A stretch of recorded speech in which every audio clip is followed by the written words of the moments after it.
Avatar Aang, The Last Airbender was such an amazing movie. We need to talk about it. So, right off the bat, I just want to go ahead and say I'm not sponsored in any way. This is my genuine take on the movie and how everything went down. Spoiler alerts, if you have not watched the movie, now's your time to go fucking watch it, okay? Or if you just want to be spoiled, let's get this shit on the fucking road. So the movie starts off with a lot of things that we are used to, but it kind of cuts into a trauma type dream that Aang is having. Aang is having, a dream about how he failed and how he's had these great memories with a lot of the air nomads back when he was young, before he became the Avatar. It talks a lot about how he lost um, a lot of his friends and what he would consider family of the air nomads, and how he ran away from his responsibilities as the Avatar. But most importantly, it does show a lot of his teacher that he loves dearly, on how, you know, he encourages him to understand that he is very powerful, but sometimes it's okay to let others win instead of continuously beating. There's a lot of other things that do happen, but I'm trying not to spoil the movie because I want everybody to go enjoy it.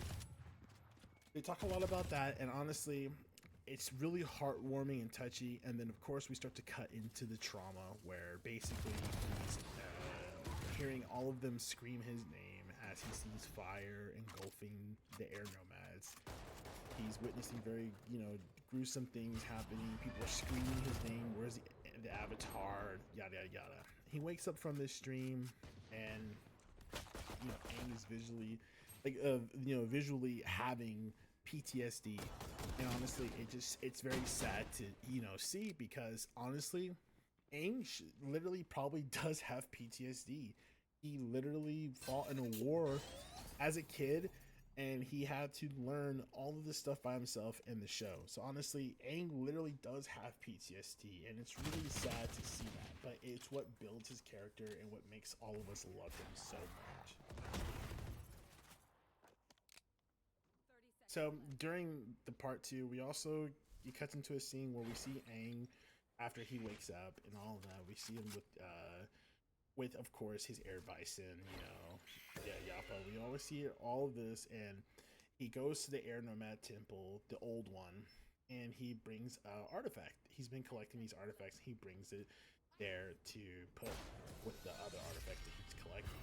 He's ambushed by the faction known as the Denied, which are non-benders who basically are seeking revenge against the benders because of their genocide that they have committed on the world during the 100-year war.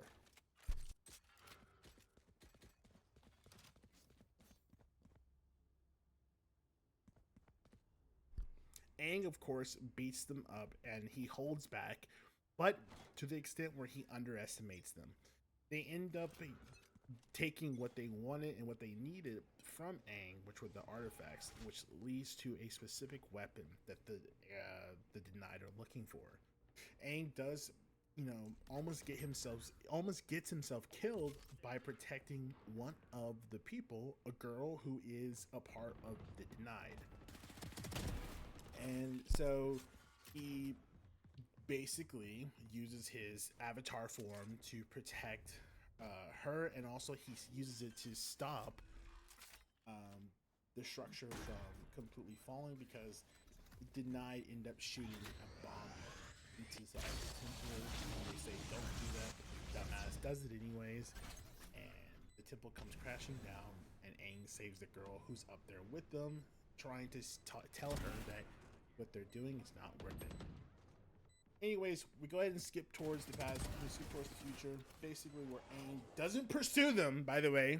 That was my most, I nitpicked that so much in my head. I'm like, Aang, why are you not pursuing them? But then I realized well, if he got his ass beaten by these four non-benders, maybe he just needs to rest because he's already injured as it is. And later on we see he's pretty injured. So when he gets to the Republic City, he ends up seeing that, we end up seeing like the city being built, like its beginning stages of it, which is really nice because we can see how it's being built up. Aang has a little touching moments with his new girlfriend, which is amazing. They kiss. They even sleep in the same bed together. Aang ends up leaving because he speaks with his old Avatar buddies, and he ends up finding some information out. So he leaves her by herself. He leaves a note telling her and the others of his team that they need to be together, and he'll meet them at this area together.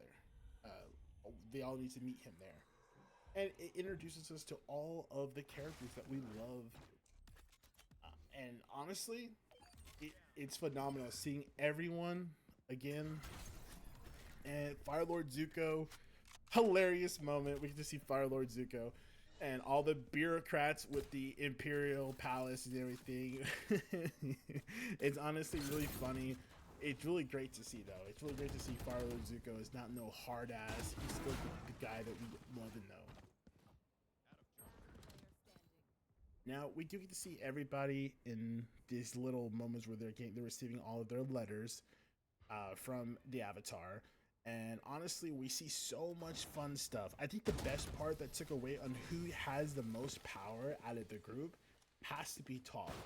Toph is literally so goddamn powerful. If I think it wasn't for plot armor, for just it being with Aang, she could have soloed everybody. She's literally by far one of the strongest inside of this current time setting. Like I just don't understand how people can't. I'm pretty sure people do understand that, but I'm just saying, like, I can't believe I didn't give her enough screen time, like, more screen time, sorry, to like show off her amazing strength. Now, they do make her an interesting character and fun to see, but it's just, we wanted to see more of her. Now they end up finding Aang, and Aang is like, falling from a mountain after he ends up discovering this air nomad that was hidden inside the ice, something that only an Avatar could do to make it like a spirit, like protective shell to protect him. So he thinks that's the Avatar, but it's not. It's some other dude who is ding ding an air nomad just like Aang. So they make the little funny comments. Toph says like he's hot, he must be hot, or handsome or something. And Zuko just goes on to say it. He's very handsome. It's all in the bone structure. It's honestly one of the best parts of them introducing the character to everyone. Then we go ahead and see that they end up taking an airship to go to find the staff. Honestly, it was pretty fucking good. Yeah, I'm not gonna spoil all of the parts of the movie, but it was honestly really good. We could see a lot of stuff that we were all hoping to see inside of the movie. The best parts that made me really tear up and made me so happy and like filled my heart with joy was that Aang was able to bond with another air nomad after so long, and it was really good. It was really just a spectacular moment to see Aang finally having someone to bond with through his trauma. That someone like him was honestly really good. We soon find out later why this dude is bonding with Aang and why they're having such a good connection together. They both have trauma of the past, and he soon finds out about this during the third half of the movie. So they end up going to the storm and everything, and there's a lot of other things that do happen. You start to see some true colors with the new guy, and we end up finding out that he ends up betraying everybody because he feels like Aang is being held down by his friends. We soon find out the intentions after Aang and him are talking, and this dude wants to build the empire of air nomads again. He wants to build an empire, not a nation. He wants to build an empire of air nomads once again, because during his time, the air nomads were an empire. So they end up fighting, and one of the most crazy parts about this part is that this dude literally kills all four of them.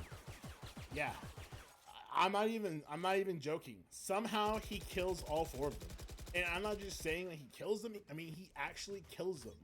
Like, it's not just, oh, he beat them. He actually kills them from what the movie says. But somehow they're able to be, revived through the water because of how spiritually intense the place is. And yeah, they all survive. And then we go on to see the next battle.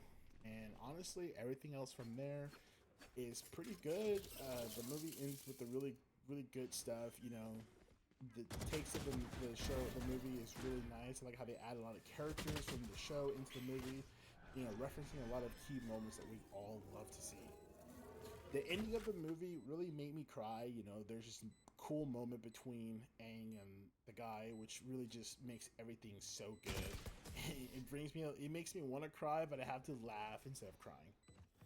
Other than that, the movie does show a lot of great things that I'm just summarizing because I don't want to spoil the movie.